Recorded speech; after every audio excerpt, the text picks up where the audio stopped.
정보처리 응달쌤입니다. 이번 시간에는 2020년 3회 데이터베이스 쪽 문제들을 한번 쭉 풀어보도록 할게요. 데이터베이스 중요한 거 많이 나오니까 얼마나 중요하면 한 과목으로 쭉 뺐겠어요. 4과목 같은 경우에는 프로그램 3개 들어가 있고 운영체제 들어가 있고 네트워크가 들어가 있는데 얼마나 중요하면 한 과목으로 뺐겠어요. 그러니까 여러분들 많은 문제를 풀어보셨으면 좋겠다. 혹시라도 시간이 남으시는 분들은 2019년도, 그러니까 2020년도 개정되기 이전에 데이터베이스 과목이 있었으니까 그거 문제들도 풀어보셔도 여러분들한테 정말 많은 도움이 되실 거예요. 만약에 정말 필기에 대한 준비를 못했다라고 했을 때는 문제들을 열심히 푸는 수밖에 없다. 오케이? 자, 그러면은 1번 보도록 할게요.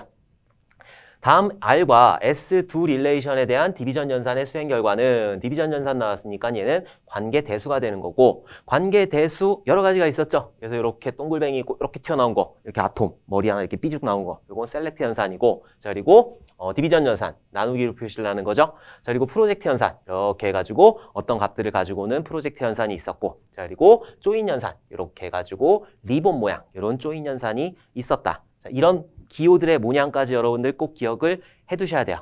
자, 어쨌든 1번에선 디비전 연산을 하라고 했으니까 디비전 연산이라고 하는 거는 R하고 S에 대해서 여기 있는 S의 값 D2에는 1이 들어가 있고 D3에는 A가 들어가 있어요. 그러면은 D2에 1이 들어가 있는 거, D3에 A가 들어가 있는 거 요것들을 찾아가지고 D1에 있는 값만 가지고 와라. 이게 바로 디비전 연산이잖아요. 그래서 D2에 있는 1 값이 있으니까 여기에 1 들어가 있고 여기에 1 들어가 있죠. 그 다음에 D3에 A 들어가 있죠. 그럼 A 찾고 A 찾고 그렇게 찾아가지고 여기 있는 D1에 있는 요 내용만 달랑 가지고 오게 되는 거예요. 그러면 출력 결과가 어떻게 되느냐 찾아보게 되면은 4번이 되는 거죠. 4번에 D1을 가지고 오고 A하고 B를 가지고 와라.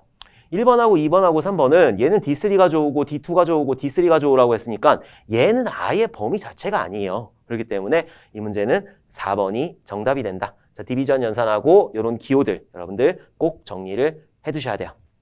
자, 그래서 1번의 정답은 4번인 거고 자, 2번 보도록 할게요. 다음과 같이 위쪽 릴레이션을 아래쪽 릴레이션으로 정규화를 하였을 때 어떤 정규화 작업을 한 것인가?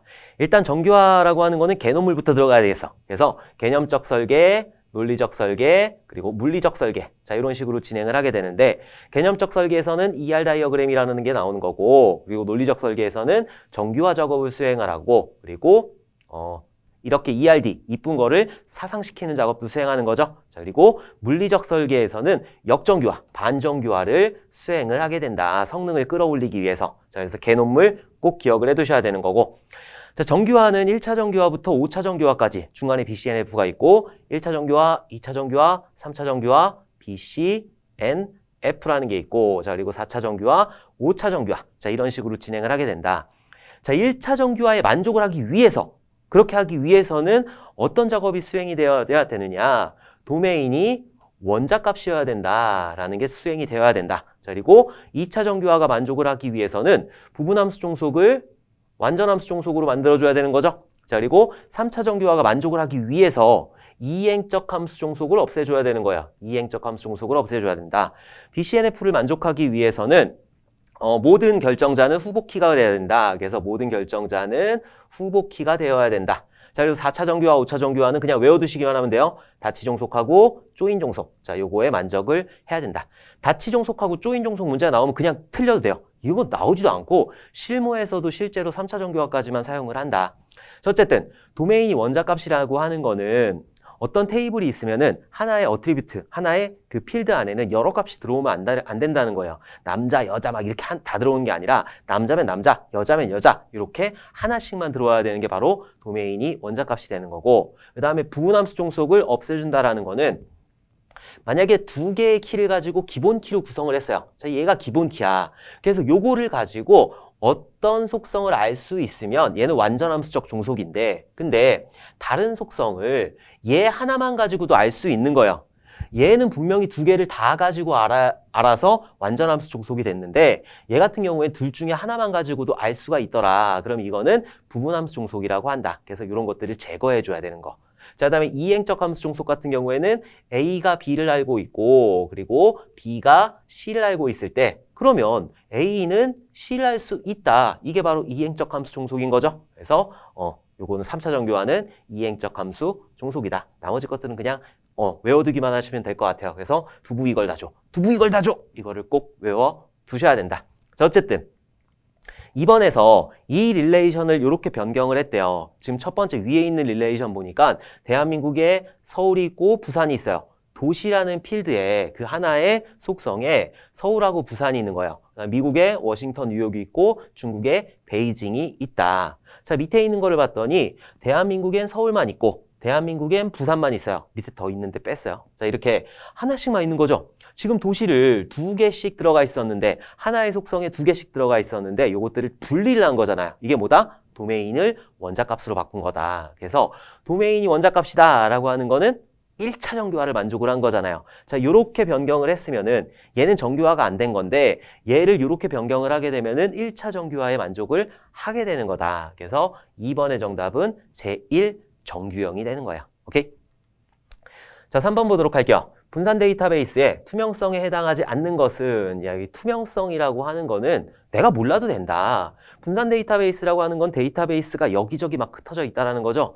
내가 원하는 데이터가 어느 데이터베이스에 있는지 난 그런 거 몰라도 된다. 그리고 어디에서 장애가 발생했는지 그런 거 나는 몰라도 된다. 이런 것들이 바로 투명성이라는 개념이다. 그래서 뭐 중복 투명성도 있고 위치 투명성도 있고 장애 투명성, 병행 투명성 이런 것들이 있는 거죠. 자, 한번 찾아보면은 로케이션이래요. 그러면은 로케이션이면은 얘는 위치 투명성이 되겠네. 위치 투명성이 된다. 좀 한글로 쓰지. 나 한글 좋아하는데. 자, 어쨌든 자, 2번 같은 경우에는 리플리케이션이라고 했으니까 얘는 복제, 중복 투명성인 거죠. 중복이다. 내 데이터가 여기도 있고 여기도 있고 여기도 있고 아무 상관이 없어요. 난 데이터만 가지고 오면 되니까. 그래서 중복 투명성도 데이터베이스의 투명성에 해당을 하는 거고, 그리고 페일러, 그래서 실패, 장애 투명성인 거죠. 그래서 장애 투명성이라는 게 있다. 분산 데이터베이스라고 하는 건 여러 군데 있는 건데 내가 어디 한 군데 오류가 났어요. 상관없어. 난 데이터만 잘 받아오면 되기 때문에. 그래서 장애 투명성도 해당을 한다. 그래서 1번하고 2번하고 3번 이런 것들은 해당이 되는데 마지막에 있는 미디어 액세스 이런 거 같은 경우에는 투명성에 해당을 하지 않는 거죠. 병행 투명성이 있는 거지. 여기 하나 더 붙여서 병행 투명성이 있는 거죠. 자, 그래서 3번에 4번은 요거는 투명성에 해당하지 않는다. 그래서 3번의 정답은 4번이 되는 거예요. 자, 4번 보도록 할게요. 릴레이션 조작 시 데이터들이 불필요하게 중복되어 예기치 않게 발생하는 곤란한 현상을 의미하는 것은 이렇게 데이터들이 막 중복돼서 저장이 되니까 요것들을 좀 예쁘게 분리를 하는 거죠. 그걸 보고 우리는 정규화 작업을 수행을 한다고 하는 거야. 근데 이 정규화 작업을 수행을 왜 하느냐? 이상한 이런 곤란한 현상이 있기 때문에 이상 현상을 제거하는 게 바로 정규화 작업인 거죠. 자, 이상 현상을 영어로 보면은 어노멀리예요. 어노멀리. 그래서 4번의 정답은 4번이 되는 거다. 노멀라이제이션 같은 경우에는 정규화를 말하는 거고 롤백 같은 경우에는 트랜잭션 상태에서 커밋하게 되면은 다 집어넣는 거. 이제 이 하나의 연산 결과를 실제로 데이터베이스에 적용하는 게 커밋인 거고 롤백 같은 경우에는 중간에 가다가 뭔가 장애를 만났어요. 그럼 다시 원복하는 게 바로 롤백이라는 거다. 그리고 카디널리티 같은 경우에는 튜플의 숫자를 말하는 거죠. 만약에 5개의 로우가 있다. 그러면은 카디널리티를 구해라. 그러면은 5를 가지고 오면 되는 거다. 이런 것들도 좀 알아두시면 좋으니까. 정규화 나오는 거고, 롤백 나오는 거고, 카디널리티 구해라 나오는 거고. 그러니까 이런 것들도 같이 알아두시면 좋아요. 정말 시간이 없다. 그럼 문제다 외우시면 되는데 이런 것들도 조금 응용해서 나올 수 있으니까 충분히 나올 수 있는 문제들이에요. 오케이? 자, 5번 보도록 할게요. 다음 관계형 데이터 모델에 대한 설명으로 옳은 것은 했어요. 이렇게 테이블이 하나가 있고 이 테이블을 보니까 테이블이 하나가 있는 거죠. 어떤 뭐 고객이라는 테이블이 하나가 있는 거네요. 자, 그리고 이 고객 테이블 안에는 필드가, 그러니까 속성이 하나, 둘, 3개를 가지고 있는 거죠. 아이디하고 이름하고 도시 이런 것들을 가지고 있는 3개의 필드로 구성되어 있고 행구니까 하나, 둘, 셋, 넷, 5개. 카디널리티는 5가 되는 거고 튜플의 수도 5가 되는 거죠. 찾아보는 거예요. 릴레이션이라고 하는 거는 그 표의 개수, 그 테이블의 개수. 지금 테이블의 개수 몇 개죠? 1개. 그래서 얘는 1개이다. 요 1번하고 2번은 아예 아니네요. 자, 그리고 어트리뷰트 같은 경우에 속성이에요. 속성수 같은 경우에는 아이디 하나 있고 이름 하나 있고 도시 하나 있으니까 몇 개? 3개이다. 3개. 그럼 정답은 4번이 되겠네요. 그래서 5번의 정답은 4번. 그리고 튜플 수는 5개. 하나, 둘, 셋, 넷, 5개. 이렇게 해가지고 5번의 정답은 4번이 되는 거예요. 이렇게 해가지고 카디널리티가 될 수도 있으니까 카디널리티의 수를 구해라. 그러면은 5라고 생각을 하시면 돼요. 어렵게 생각하지 마시고 카디널리티가 C잖아요. C. 그래서 C 이렇게 C를 그리면은 몇 개인지 알 수 있다. 그리고 릴레이션이라는 건 테이블이라는 거, 어트리뷰트라는 건 속성이라는 거. 이것도 여러분들 머릿속으로 정리를 해주셔야 돼요. 오케이? 자, 6번 문제 보도록 할게요. 플레이어 테이블에는 플레이어 네임, 플레이어 아이디, 하이트 컬럼이 존재한다. 아래 SQL문에서 문법적 오류가 있는 부분은 한번 찾아보도록 할게요. 셀렉트 문이네요. 셀렉트 from where and 여기 앞에는 일단 문법적 오류는 없어요. 셀렉트 가져와라. 플레이 네임하고 하이트라는 그 두 개의 속성의 값들을 가지고 와라. 어디에서? 플레이어라는 테이블에서 가지고 와라. 근데 조건이 있어요. 어떤 조건이냐? 팀 아이디가 코리아인 거를 가지고 와라. 그러면은 팀 아이디가 코리아인 플레이어 네임하고 하이트라는 그런 속성들의 값을 쫙 가지고 오겠죠. 자, 엔드 보니까 하이트가 between 175와 180이래요. 어떤 게 틀렸을까요? 여기서 틀린 거는 요게 틀린 거예요. between and예요. between and. 그래서 여기에는 and라는 값이 들어가야 된다라는 거. 오케이? 그래서 6번의 정답은 4번이 정답이 되는 거예요. 자, where하고 and는 너무 쉬우니까 여기에 group by라는 것도 있었죠? group G-R-O-U-P 한 칸 띄고 by예요. 그래서 어떤 속성을 묶을 때 만약에 부서이다. 그럼 부서별로 이렇게 묶을 때 이렇게 group by를 쓰게 된다. 자, 그리고 group by에서 조건절을 주기 위해서는 having이라는 거를 쓰게 된다. 여기 대소문자는 상관없어요. select 소문자로 써도 되고 from 소문자로 써도 되고 아무 상관이 없어요. 대소문자는 구분하지 않는다. 그래서 여기에 조건이 들어가는 거고 group by에서 조건을 줄 때는 having이라는 거를 사용을 해야 된다. 자, 그리고 group by 쓸 때 집계함수를 하려고 쓰는 거잖아요. 부서에 뭐 개수를 가지고 온다든지 합계를 가지고 온다든지. 그래서 집계함수도 여러분들 알아두셔야 되는데 AVG라는 게 있어요. 이 같은 경우에는 어떤 평균값을 내는 거죠. 그래서 뭐 하이트다. 그럼 이렇게 평균값을 내는 거고 합계를 구하는 sum이라는 것도 있는 거고 그리고 개수를 구하는 count라는 것도 있다. 그리고 가장 최소값을 구하는 min이라는 거 그리고 최대값을 구할 수 있는 max라는 이런 집계함수들을 사용할 수 있다는 거예요. 기본적인 집계함수들은 여러분들 머릿속으로 꼭 기억을 해두셨으면 좋겠다. count, CNT 막 이렇게 나올 수도 있어요. 근데 count예요. 오케이? 자, 7번 보도록 할게요. 다음에 해당하는 함수 종속의 추론 규칙은 아까 전에 했더니 나오잖아요. 여러분들도 다음 시험에 충분히 나올 수가 있다. 이행적 함수 종속 나왔으니까 부분 함수 종속 나올 수 있는 거고 그리고 여러 가지 뭐 1차 정규화부터 5차 정규화까지 있으니까 문제 얼마든지 낼 수 있다. 자, 일단 x가 y이고 y가 z이면 x가 y를 알 수 있고 y가 z를 아는 거잖아요. 그러면은 x가 z를 알고 있다. 이거 무슨 함수 종속이죠? 이행적 함수 종속. 그래서 7번의 정답은 이행 규칙이다. 자, 정규화 다시 한번 다시 하는 거는 중요하기 때문에. 자, 1차 정규화, 2차 정규화, 3차 정규화, BCNF, 4차 정규화, 5차 정규화. 자, 1차 정규화를 만족하기 위해서는 도메인이 원자값이어야 되는 거고 2차 정규화는 부분함수 종속을 제거해서 완전함수 종속을 만들어야 되는 거고 3차 정규화 같은 경우에는 이행적 함수 종속, 여기 있는 이행적 함수 종속을 제거해야 되는 거고 BCNF는 모든 결정자는 후보키여야 된다. 자, 이런 거 만족해야 되는 거고 4차, 5차는 다치 종속, 조인 종속. 자, 그냥 다치 종속, 조인 종속만 외우시면 돼요. 그래서 두부 이걸 다 줘! 이렇게 꼭 암기를 해주셔야 된다. 자, 8번 보도록 할게요. 관계 데이터 모델의 무결성 제약 중 기본 키 값의 속성 값이 널 값이 아닌 원자 값을 갖는 성질은 일단 무결성 제약 조건 같은 경우에는 중요한 거는 개체 무결성, 그리고 참조 무결성, 도메인 무결성 이런 것들이 있다. 근데 만약에 기본 키가 어쩌고 저쩌고 나오게 되면은 얘는 개체 무결성이에요. 개체 무결성. 그래서 8번의 정답은 개체 무결성이 된다. 기본 키, 우리가 가지고 있는 주민번호는 널 값이 올 수 없고 중복된 값이 올 수 없다. 이게 바로 개체 무결성이다. 자, 그리고 좀 이따 정리하면서 보도록 할게요. 개체 무결성, 참조 무결성, 그리고 도메인 무결성 이런 것들은 중요하니까 속성 무결성 아니라 개체 무결성, 참조 무결성, 그리고 도메인 무결성은 중요하니까 꼭 알아두셔야 되는 거고 개체 무결성 같은 경우에는 기본 키 값을 가지고 얘기하는 거 그리고 참조 무결성 같은 경우에는 회원 테이블이 있어요. 자, 여기 회원 테이블이 있고 회원들이 어떤 상품을 주문을 할 거 아니에요. 그래서 주문 테이블이라는 게 이렇게 있다. 자, 근데 회원이 없어. 이응직이라는 회원이 없는데 주문에 여기에 이응직이라는 주문이 들어가 있으면은 귀신이 들어온 거지. 그렇기 때문에 안 된다. 이게 바로 참조 무결성이다.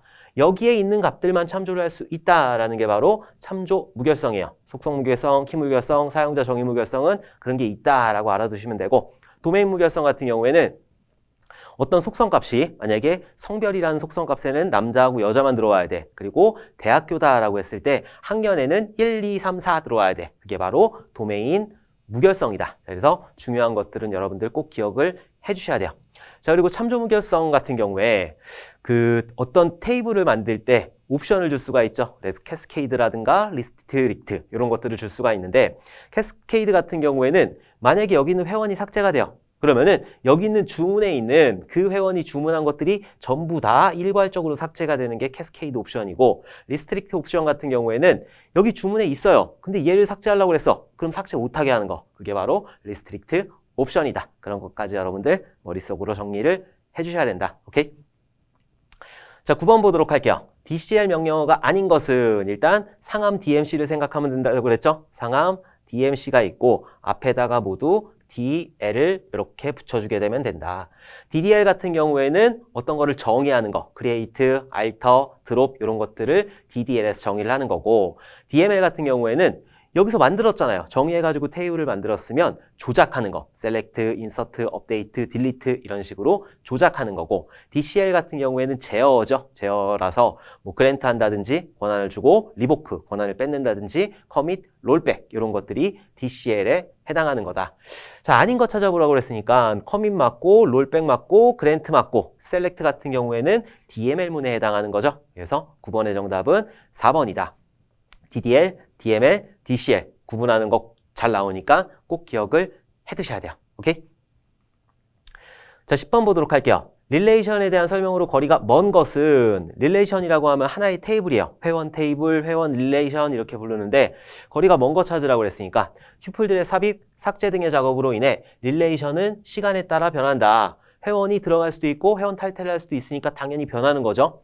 한 릴레이션에 포함된 튜플들은 모두 상이하다. 그 규칙이 어쩔 수 없어. 대한민국에 제 주민번호를 가지고 있는 사람은 저밖에 없는 거예요. 그죠? 그렇기 때문에 한 릴레이션에 포함된 튜플들은 모두 다 다르다. 자, 어트리뷰트는 속성은 논리적으로 쪼갤 수 없는 원자값으로 저장한다.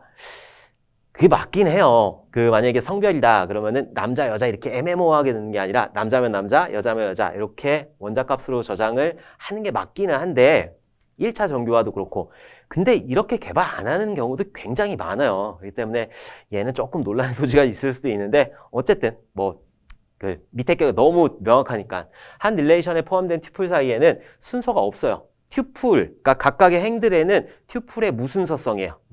순서가 전혀 의미가 없다. 그리고 이런 어트리뷰트, 그 속성들에도 순서가 없다. 그래서 릴레이션 같은 경우에는 튜플도 순서가 없고, 그리고 속성도 순서가 관계가 없다라는 거. 근데 여기서는 순서가 있다라고 했으니까 10번의 정답, 거리가 먼 거 찾으라고 그랬으니까 4번이 정답이다. 오케이? 자, 그래서 10번의 정답은 4번이었고, 제가 뭔가를 또 설명을 드리려고 했는데 까먹었어요. 나중에 생각나면 다시 말씀드리도록 할게요. 자, 11번 보도록 할게요. 릴레이션 R의 모든 결정자가 후보키이면 그 릴레이션 R은 어떤 정규형에 속하는가? 이거 우리 아까 했잖아. 지금 세 문제째 나오고 있어요. 그죠? 우리 1차 정규화, 2차 정규화, 3차 정규화, BCNF, 4차 정규화, 5차 정규화. 자, 이러면서 어떤 걸 배웠죠? 두, 부, 이, 걸, 다, 조 이렇게 배웠잖아요. 근데 여기 결정자가 후보키이면 어떤 정규형에 속하느냐? BCNF, 보이스 코드 정규형에 속하게 된다. BCNF가 보이스 코드 정규형이에요. 1차 정규 아니고 2차 정규 아니고 4차 정규가 아니기 때문에 이거는 3번이 정답이 된다. 자, 1정규형 같은 경우에는 모든 도메인이 원자값이어야 된다. 자, 2정규형 같은 경우에는 부분함수 종속을 없애줘서 완전함수 종속을 만드는 거고, 제4정규형 같은 경우에는 다치 종속을 없애줘야 된다. 이렇게 여러분들 꼭 알고 계셔야 된다. 벌써 세 문제 나왔어. 아까 전부터 해가지고 세 문제가 나왔으니까 여러분들이 시험에 세 문제 이상 나온다는 거예요. 꼭 기억을 해두셔야 돼요. 오케이? 자, 12번 보도록 할게요. 관계 데이터베이스인 테이블 R1에 대한 아래 SQL문의 실행 결과로 옳은 것은 했어요. 이게 R1이에요. 자, 이 R1이고 SQL문 보니까 select, 뭔가를 가지고 오래요. distinct, 학년을 distinct 해라. from R1에서 가지고 와라. 굉장히 심플하고 간결한 그런 셀렉트 문장인데 학년을 가지고 오라고 그랬는데 그거를 디스팅트 한대요. 디스팅트라고 하는 거는 뭔가 중복을 제거한다는 거죠.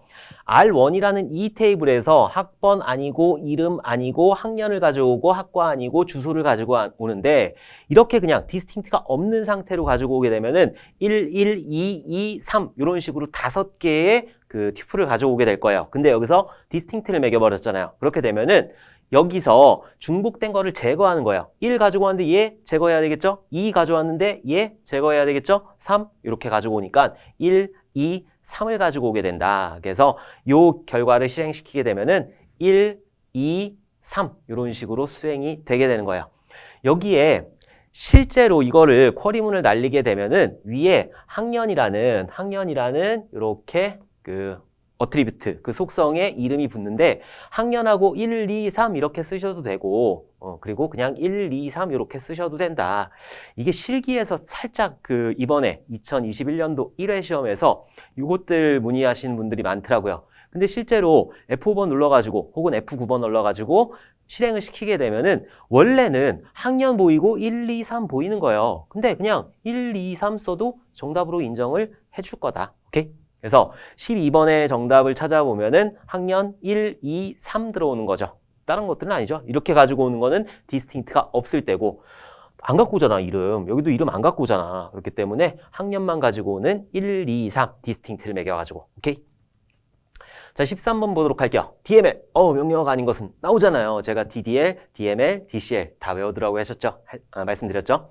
자, DML 같은 경우에는 뭔가 조작하는 거예요. 그래서 insert, update, delete, select 이런 것들이 해당한다. insert, update, delete. 자, alter는 DDL 문장이죠. 얘는 DDL이다. 그래서 정의를 할 수 있는 DDL이다. 다시 한번 DDL 같은 경우에는 create가 있는 거고 alter가 있고 삭제할 수 있는 drop 이런 것들이 포함되는 게 DDL 문장이다. 오케이? 자, 13번의 정답은 3번이 되는 거예요. 자, 14번 보도록 할게요. 정규화의 목적으로 옳지 않은 것은 일단 정규화라고 하는 거는 개념적, 논리적, 물리적 설계 중에 어디에 해당하는 거죠? 논리적 설계에 해당한다. 이 정규화를 하는 이유는 이상한 현상이 발생을 한단 말이에요. 막 중복으로 데이터들이 들어가는 이상한 현상, 삽입 이상, 삭제 이상, 수정 이상. 검색 이상은 없어. 검색 이상은 검색하는 거니까 이상 있을 리가 없지. 그러나 삽입하고 수정하고 삭제할 때 이런 때 이상이 생길 수가 있기 때문에 그런 중복들을 제거하기 위해서 정규화라는 작업을 수행을 하게 된다. 그래서 우리는 1차 정규화부터 5차 정규화까지 중간에 BCNF 있고 이런 것들을 다 알아봤어요. 여러분들 머릿속에 그거 다 집어넣으셔야 돼요. 3문제 나왔잖아. 여러분들 시험에도 3문제 이상 나올 수 있다라는 거. 자, 어떠한 릴레이션이라도 데이터베이스 내에서 표현 가능하게 만든다. 가능하게 만들어야 되겠죠. 그래서 얘는 맞는 거고. 자, 데이터 삽입 시 릴레이션을 재구성할 필요를 줄인다. 그래서 재구성. 이미 재구성했잖아요. 정규화 시켜가지고 재구성을 했기 때문에 얘는 줄일 수가 있다. 자, 중복을 배제하여 삽입, 삭제, 갱신 이상의 발생을 야기한다.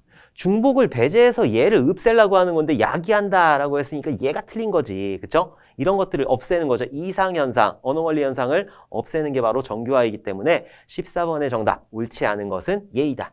야기한다라고 했기 때문에. 자, 효과적인 검색 알고리즘을 생성할 수 있다. 뭐 이런 것들은 가능한가 봐요. 근데 3번 같은 경우에는 너무나 명확히 아니기 때문에 말 되게 애매하게 꽈놨는데 3번이 명확하게 아니기 때문에 3번이 정답이다. 자, 15번 보도록 할게요. 커밋과 롤백 명령에 의해 보장받는 트랜잭션의 특성은 얘 문제 정말 잘 냈다. 일단 그 트랜잭션 특성 4가지 무조건 알아두셔야 된다고 그랬죠? 그래서 ACID 성질이라고 그래갖고 ACID 성질이다. 얘 같은 경우에는 원자성이에요. 원자성. 그 다음에 C 같은 경우에는 글자만 따서 외우세요. 얘는 일관성. 그리고 I 같은 경우에는 격리성 혹은 독립성. 자, 그리고 얘는 영속성. 자, 이렇게 들어가는 거 꼭 기억을 해두셔야 돼요. 요 4가지 애시드 성질 무조건 암기를 해주셔야 된다. 일단 원자성 같은 경우에는 모든 그 트랜잭션에서 모든 처리는 모두 적용이 되던가 아니면 모두 적용되지 말아야 된다. 이게 바로 원자성에 해당하는 거고, 일관성 같은 경우에는 이게 커밋이 됐어요. 어떤 게 반영이 됐으면은 그것들이 데이터가 일관적으로 있어야 된다. 자, 그리고 격리성, 독립성 같은 경우에는 어떤 트랜잭션이 수행되고 있을 때 다른 트랜잭션이 방해하지 말아야 된다. 그게 바로 격리성, 독립성이고, 그리고 영속성 같은 경우에는 이 시스템에 장애가 나더라도 지금 남아있는 데이터들, 이 데이터들은 영구적으로 보존이 되어야 된다. 그게 바로 영속성이다. 그래서 원자성, 일관성, 격리성, 그 영속성 네 가지 꼭 기억을 해두셔야 돼요. 자, 커밋하고 롤백이래요. 커밋이라고 하는 거는 어떤 트랜잭션 연산이 다 끝났으면 그거를 데이터베이스에 다 적용을 해라. 그죠? 그리고 롤백 같은 경우에는 트랜잭션이 일어나다가 요것들이 뭔가 중간에 오류를 만났어요. 그럼 전부 다 롤백을 해라. 다시 뒤로 다 돌려라. 그러니까 모두 적용이 되던가 아니면 모두 적용이 되지 말아야 된다라는 성질은 원자성이죠. 원자성. 그래서 15번의 정답은 원자성이 되는 거예요. 자, 일단 그리고 격리성이나 독립성 같은 경우에는 병행 제어 이런 거에 영향을 받겠죠. 그래서 15번의 정답 커밋하고 롤백하고 영향이 있는 거는 바로 원자성이다. 요것도 꼭 기억을 해주시고 애시드 성질 여러분들 머릿속에 꼭 챙겨 두셔야 돼요. 오케이? 자, 16번 문제 보도록 할게요. 병행 제어 기법 중 로킹에 대한 설명으로 옳지 않은 것은, 일단 병행 제어라고 하는 거는 사람들이 여러 명 있을 거 아니에요. 이 데이터베이스는 여러 명이 사용하는 거기 때문에 내가 어떤 거를 수정하려고 했을 때 다른 사람들이 여기다가 막 같이 수정하면 안 되겠죠. 그래서 내가 어디에 딱 접속을 했을 때는 락을 걸어줘야 돼요. 그 데이터에 대해서 락을 걸어주는 게 로킹 기법이다. 그래서 2단계 로킹 기법이라든가 이런 것들이 있었잖아요. 근데 이거는 조금 이해를 해주셔야 돼요. 그래서 제가 로킹에 대해서 조금만 여러분들 이해를 도와드리도록 할게요. 여기 데이터베이스가 있어요. 이 안에는 엄청나게 많은 테이블들이 존재를 하겠죠. A라는 테이블이 이렇게 있고 B라는 테이블이 이렇게 있고 또 C라는 테이블이 이렇게 있다. 각각의 테이블에는 튜플들하고 컬럼들이 존재를 하고 있고 얘도 마찬가지로 튜플하고 컬럼들이 이렇게 존재를 하고 있을 거예요. 자, 그리고 이 데이터베이스에는 한 2만 명 정도의 사람들이 쭉쭉쭉쭉쭉 해가지고 접속을 하고 있다. 자, 이런 상태를 가정을 해보도록 할게요. 자, 그러면은 공유도라는 거하고 일처리, 오버헤드라는 게 있어요. 공유도라는 게 있고 그리고 일처리, 오버헤드라고 할게요. 오버헤드가 있다. 자, 이때 락 단위를 높였을 때 그리고 락 단위를 낮췄을 때 요것들을 한번 하나씩 보도록 할게요.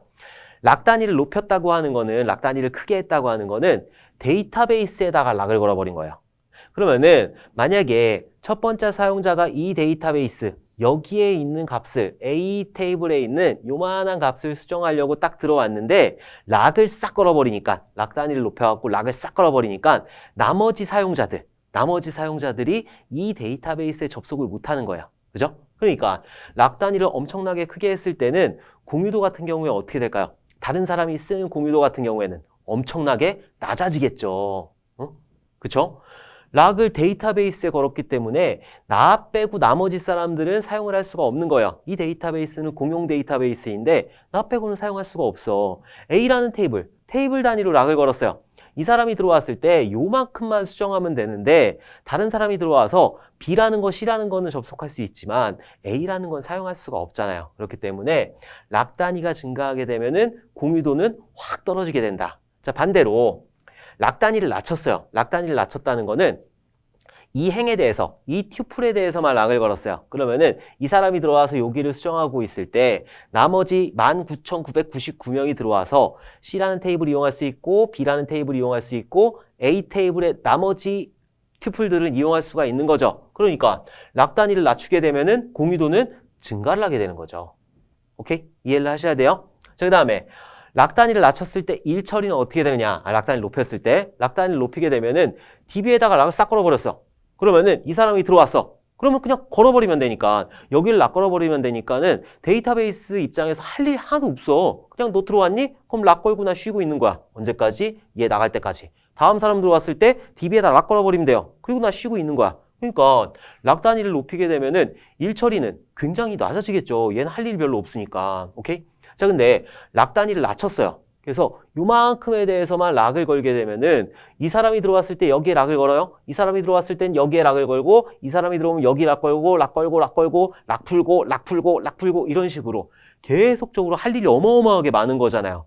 락 단위를 낮추게 되면은 공유도는 증가하지만 일 처리는 엄청나게 올라간다. 자, 요거를 여러분들이 좀 기억을 해두시고 이해를 해두셔야 된다. 오케이? 자, 그러면은 한번 찾아보도록 할게요. 이거 지난 시험에서 나왔었어요. 그러니까 여러분들 좀 이해를 해주셔야 된다. 자, 1번. 로킹의 대상이 되는 객체의 크기를 로킹 단위라고 한다. 로킹 단위예요. 자, 그리고 데이터베이스, 파일, 레코드 등은 로킹 단위가 될 수가 있다. 자, 로킹 단위가 작아지면 로킹 오버헤드가 증가한다. 로킹 단위가 작아진다라는 거는 테이블에다 거는 게 아니라 데이터베이스에 거는 게 아니라 가장 작게 뭐 튜플에다 건다, 튜플의 속성에다 건다. 이렇게 되면은 오버헤드, 일 처리는 굉장히 많아지는 거죠.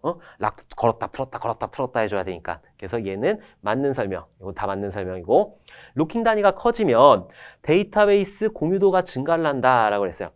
로킹 단위가 커졌어요. 가장 크게 해가지고 데이터베이스에다 락을 걸었어. 그러면은 나 말고 처음 접속한 나 말고 나머지 사람들 쓸 수가 없는 거잖아요. 공유도는 낮아지는 거죠. 증가하는 게 아니라 낮아지게 된다. 그래서 얘가 틀린 설명이 되는 거다. 여러분들이 좀 이해를 해주셔야 돼요. 아까 그림을 이해를 해주셔야 된다. 그래서 16번의 정답은 4번이 되는 거예요. 로킹 단위가 커지면 데이터베이스 공유도는 당연히 낮아지게 되는 거예요. 로킹 단위가 작아지면 그러면 데이터베이스 공유도가 증가를 하게 되는 거죠. 자, 17번 보도록 할게요. 관계대수의 순수관계 연산자가 아닌 것은 셀렉트라든지 프로젝트라든지 조인이라든지 그리고 디비전 이런 것들은 순수관계 연산자예요. 그래서 셀렉트 맞고 디비전 맞고 프로젝트 맞는데 카테시안 프로덕트 얘는 곱이죠. 그래서 곱집합 말하는 거라서 얘는 아니에요. 얘는 그 집합 관련된 그런 연산자이다. 그래서 17번의 정답은 2번이 되는 거다. 자, 관계대수 연산자 좀 정리를 해보도록 할게요. 셀렉트는 이렇게 아톰, 머리 하나 삐져나온 아톰으로 표시해주면 되는 거고, 프로젝트는 이렇게 해서 이렇게 표시를 해주고, 조인은 이렇게 표시해주고, 디비전은 나누기로 표시를 해주게 된다.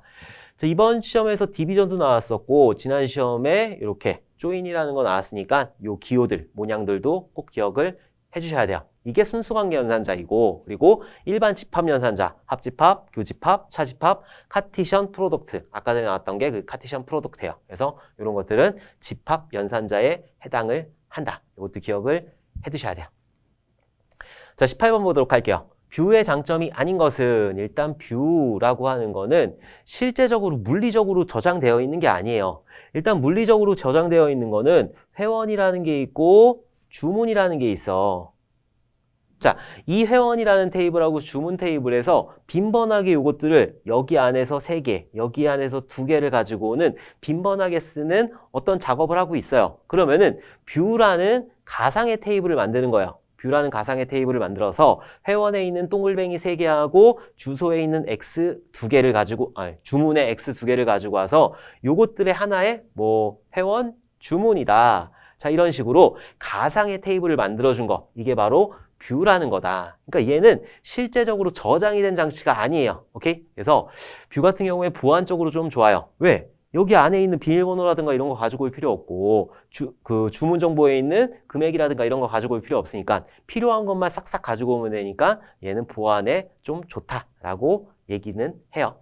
자, 아닌 거 한번 찾아보도록 할게요. 뷰 자체로 인덱스를 가진다.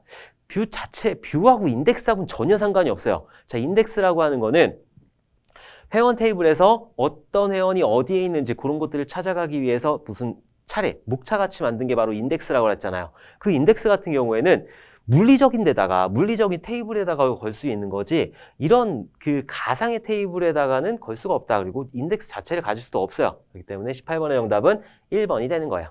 자, 2번 데이터 보안이 용이하고 논리적 독립성을 제공하고 사용자 데이터 관리가 용이하다. 자, 이런 것들의 특징을 가지고 있다. 근데 논리적 독립성 얘기가 나오니까 제가 또 조금 얘기를 해야 될 것 같아요. 일단 데이터베이스는 3단계 스키마 구조를 가지고 있어요. 그래서 가장 위에 있는 게 어떤 거죠? 내부 스키마, 외부 스키마. 외부 스키마가 있는 거고 그 다음에 개념 스키마가 있고 그리고 가장 밑에 내부 스키마라는 게 있다. 자, 일단 외부 스키마하고 영향이 있는 게 바로 뷰라는 거예요. 자, 외부 스키마는 사용자가 보는 그런 내용들, 그게 바로 외부 스키마가 된다. 그래서 여러분들이 저희 홈페이지에 들어와서 게시판을 본다라고 하는 거는 이런 외부 스키마를 보게 되는 거예요. 자, 그리고 개념 스키마 같은 경우에는 데이터베이스의 전체적인 걸 관리하는 거, 보안이라든가 이런 것들을 관리하는 게 바로 개념 스키마이다. 그래서 전사적인 뭐 어쩌고저쩌고 나오면은 무조건 개념 스키마예요. 오케이? 그 다음에 내부 스키마 같은 경우에는 저장된 형태. 만약에 회원 테이블에 이름이 있다. 그럼 이름이 3글자이냐, 4글자이냐, 주소가 10글자이냐, 100글자이냐, 나이가 그 숫자로 되어 있느냐, 아니면 그 실수되어 있느냐, 이런 것들의 실제 내부 저장된 구조를 보는 게 바로 내부 스키마이다. 이렇게 외부 스키마, 개념 스키마, 내부 스키마 이렇게 있다. 그래서 외부 스키마는 사용자하고 연관이 되어 있는 거기 때문에 뷰하고 연관이 되어 있다는 거. 그리고 왜 논리적 독립성을 제공을 하느냐, 이게 있었다. 여기에 이렇게 있으면은 여기서 어떤 독립성을 제공을 하는데 내부 스키마가 바뀌어도 내부 스키마 그 안에 있는 이름이 3글자에서 4글자로 바뀌고 5글자로 바뀌고 이렇게 바뀌어도 개념 스키마나 외부 스키마에는 전혀 영향을 미치지 않는다. 그게 바로 물리적 독립성이다. 물리적 독립성이다. 자, 그리고 개념 스키마가 바뀌어도 개념 스키마 전체적인 테이블 구조, 전체적인 데이터베이스 구조잖아요. 근데 회원에다가 이름 말고 뭔가 하나 더 넣었어. 그렇게 하더라도 외부 스키마에는 영향을 미치지 않는다. 개념 스키마가 바뀌어도 외부 스키마에는 영향을 미치지 않는다라는 게 논리적 독립성이에요. 그래서 외부 스키마, 뷰잖아요. 뷰기 때문에 논리적 독립성을 제공을 한다는 거예요. 여기 있는 개념 스키마나 내부 스키마 이런 것들이 바뀌어도 영향을 미치지 않는 게 바로 논리적 독립성이다. 정확하게 얘기하면 내부 스키마가 바뀌어도 개념 스키마나 외부 스키마가 바뀌지 않는 게 영향을 받지 않는 게 바로 물리적 독립성이고 개념 스키마가 바뀌어도 외부 스키마에 영향을 미치지 않는 게 논리적 독립성이다. 자, 요것도 옛날에 잘 나왔는데 요즘에는 뜨문뜨문 나오고 있어요. 근데 앞으로 계속 잘 나올 예정이니까 꼭 기억을 해두셔야 돼요. 외부 스키마, 개념 스키마, 내부 스키마, 그리고 논리적 독립성, 물리적 독립성 이런 것들 여러분들 머릿속으로 꼭 기억을 해두셔야 돼요. 오케이? 자, 19번 문제 보도록 할게요. 데이터베이스 로그를 필요로 하는 회복 기법은 일단 데이터베이스가 장애가 났다라고 하면은 로그라는 거를 이용해서 복구를 할 수가 있어요. 우리가 인서트를 한다든지 업데이트를 한다든지 딜리트를 한다든지 이런 것들을 수행할 때 트랜잭션을 수행한다든지 이런 것들을 할 때 로그라는 것들을 전부 다 남기게 돼요. 그래서 만약에 데이터베이스에 장애가 발생을 했다. 그러면은 이런 로그를 이용해서 회복을 할 수가 있다. 회복할 수 있는 기법이 여러 가지가 있어요. 근데 그 중에서 로그를 이용해서 회복하는 기법은 즉시갱신하고 지연갱신 이런 것들이 로그를 이용해서 회복을 할 수 있다. 그래서 여기서 찾아보면은 19번의 정답은 1번이야. 그래서 즉각갱신 기법. 물론 즉시갱신하고 지연갱신도 있는데 둘 다 로그를 이용하는 건데 지금은 즉시갱신, 즉각갱신만 있으니까 19번의 정답은 1번이 되는 거다. 자, 이런 그 회복 기법들 몇 가지만 좀 정리하고 넘어가도록 할게요. 자, 첫 번째로 즉시갱신 기법 같은 경우에는 트랜잭션이 실행 상태에서 변경된 내용을 그때그때 바로 데이터베이스에 적용하는 기법이고 변경되는 모든 내용은 로그에 기록하여 장애 발생 시 로그의 내용을 토대로 다시 복구할 수 있다. 리도하고 언두를 모두 수행한다라고 했어요. 물론 여러분들 그 데이터베이스 시간에 공부를 하셨겠지만 리도라고 하는 거는 이미 수행된 거를 다시 한번 검증하는 거, 그게 바로 리도이고 언두 같은 경우에는 지금 수행이 되는 거, 장애가 딱 발생을 했어요. 그러면서 수행되는 게 있겠죠. 자, 이것들을 검사하는 게 바로 언두이다. 리도는 예전에 했던 거를 다시 검사하는 거고 언두 같은 경우에는 지금 실행되는 도중에 있는 것들을 검사하는 게 언두라는 거다. 자, 그리고 즉시갱신 기법 같은 경우에는 트랜잭션 일 처리가 많아. 한 10개의 일을 처리하고 있어요. 10개를 하나하나 처리하는데 이것들이 하나하나 처리될 때마다 그때마다 데이터베이스에 즉시 반영을 하는 거. 그게 바로 즉시갱신 기법이에요. 여기서는 리도하고 언두를 모두 다 수행한다고 그랬는데 왜 그러느냐? 리드를 하면서 로그를 보는 거고 언두를 하면서 로그를 보는 거예요. 왜 그런지 한번 보도록 할게요. 자, 여기에 일 처리가 쭉 수행이 될 거예요. 그래서 어떤 일 처리가 쭉 수행이 되는데 장애가 이 시점에서 장애가 발생을 했어요. 자, 그러면은 여기서 이만큼 끝났잖아요. 이미 끝난 건 어떻게 해주게 된다? 리드를 해주게 된다. 그리고 얘는 끝났죠. 장애 시점은 여기니까 얘는 리드를 해주게 된다. 근데 얘는 쭉 실행되는 중간에 여기서 끝났잖아요. 아직 안 끝난 상태예요. 이쪽 가야지 끝나는데 여기서 장애가 발생을 한 거예요. 그럼 어떻게 한다? 지금 여기서 계속 반영을 했어요. 데이터베이스에 반영하고 계속 반영을 했잖아. 그러면은 이것들을 롤백하고 이렇게 다시 초기 상태로 만들어야 되겠죠. 그러면은 로그라는 걸 봐가지고 언두라는 걸 수행을 하게 된다. 그래서 얘는 언두를 수행하게 되는 거야. 오케이? 왜? 얘 계속 지금 데이터베이스에 반영하고 있으니까. 그래서 언두라는 걸 해가지고 그 데이터베이스에 반영된 것들을 다 초기 상태로 만들어줘야 된다는 거. 자, 얘는 끝났죠? 끝났으니까 뭘 한다? 리두를 한다. 얘 안 끝났죠? 안 끝났는데 반영하고 이러고 있었어요. 그럼 어떻게 한다? 언두를 수행해가지고 복구하고 이런 작업을 수행을 해줘야 된다. 즉시갱신 기법이기 때문에 여기서 계속 즉시 계속적으로 데이터베이스에 값을 넣기 때문에 여기서 장애가 발생을 하게 되면은 언두까지 수행을 해줘야 된다. 오케이? 자, 지연갱신 기법 보도록 할게요. 트랜잭션이 수행되어 부분 완료될 때까지 데이터베이스에 적용하지 않고 지연시킨 후에 부분 완료가 되면 로그의 내용을 토대로 데이터베이스에 적용하는 기법이다. 아까 전에는 일 처리가 쭉 수행이 되면서 적용하고 이랬죠. 근데 이 지연갱신 기법 같은 경우에는 쭉 실행이 돼요. 그리고 그 결과는 반영하지 않아. 그러다가 끝났어요. 끝났으면 그때서야 반영을 하는 거예요. 그래서 얘 같은 경우에는 언두가 없어요. 언두가 없이 리두만 수행을 하게 된다. 자, 왜 그러는지는 그림을 한번 보도록 할게요. 자, 똑같이 어떤 일 처리들이 쭉쭉쭉쭉 일어날 거예요. 일어나는 동안에 여기서 장애가 턱 발생을 했어요. 그러면은 얘 같은 경우에는 일이 끝났잖아요. 일이 끝난 거는 얘가 맞는지 안 맞는지 어떻게 해준다? 리두라는 걸 수행을 해주게 된다. 얘도 끝났기 때문에 리두라는 걸 수행을 해주게 된다. 자, 여기서 쭉 일이 오다가 이만큼까지 가야지 끝나는데 중간에서 장애가 발생을 한 거예요. 아까 즉시갱신 기법 같은 경우에는 적용하고 이랬죠. 근데 지연갱신 기법 같은 경우에는 적용을 안 하고 있어. 계속 적용을 안 하고 있다가 맨 마지막에 있는 2단계에서 적용을 하는 거예요. 그러니까 그 로그를 보고 다시 복구할 이유가 없는 거지. 얘 적용을 안 했기 때문에 복구할 이유가 없다. 그래서 얘는 언두를 수행하지 않아요. 얘는 수행을 하지 않는다. 그냥 폐기시켜버리면 돼. 이 트랜잭션은 폐기시켜버리면 되는 거고 얘는 끝났잖아요. 끝났기 때문에 리두 수행하는 거고 얘도 아직 끝나지 않은 상태죠. 그 사이에 장애가 발생을 했다. 그럼 얘 폐기하면 돼요. 아직까지 데이터베이스에 적용을 하지 않았기 때문에. 즉시갱신 같은 경우에는 적용하고 이랬으니까 언두를 수행해가지고 다시 복구하고 했어야 되는데 지연갱신 기법 같은 경우에는 아직 적용 안 했으니까 그냥 얘를 폐기시켜버리면 된다. 그래서 얘를 폐기시켜버리면 된다. 즉시갱신하고 지연갱신 두 가지 차이점을 꼭 알아두셔야 돼요. 지연갱신은 언두를 안 하는 거예요. 왜? 적용을 안 했기 때문에. 오케이?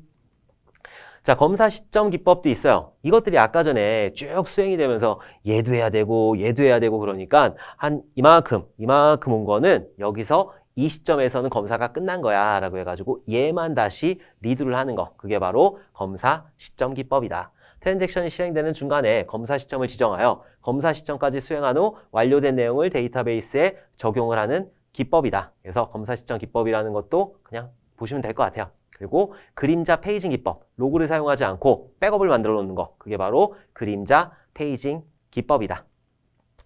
자, 20번 보도록 할게요. 다음 중 SQL의 집계함수가 아닌 것은 아까 전에 우리 집계함수 정리했었는데 그래서 AVG, 그래서 얘는 평균을 구하는 집계함수이고 count, 개수를 구하는 집계함수, sum이라는 거는 합계를 구하는 집계함수, create 같은 경우에는 DDL문이죠. 그래서 20번의 정답은 4번이다. 자, 요거 말고도 min이라는 것도 있고 max라는 것도 있다. 자, 이런 것들도 여러분들 같이 기억을 해두시면 좋을 것 같아요. 자, 이렇게 해서 2020년 3회에 나왔던 데이터베이스 기출문제들을 한번 쭉 풀어봤어요. 1회에 나왔던 것들 많이 나왔죠. 그리고 4회 보시면은 지금 나왔던 것들 또 나올 거예요. 그리고 조금씩 바꿔서 나오는 것들 많으니까 제가 중요하다고 설명드리는 것들 다 놓치지 말고 여러분들 시험장 들어가시기 전까지 머릿속으로 꼭꼭 담고 들어가셨으면 좋겠다. 자, 이번 시간도 지루한 강의 들어주시느냐고 너무너무 고생 많으셨고 우리 다음 시간에 웃는 얼굴로 다시 뵙도록 하겠습니다. 감사합니다.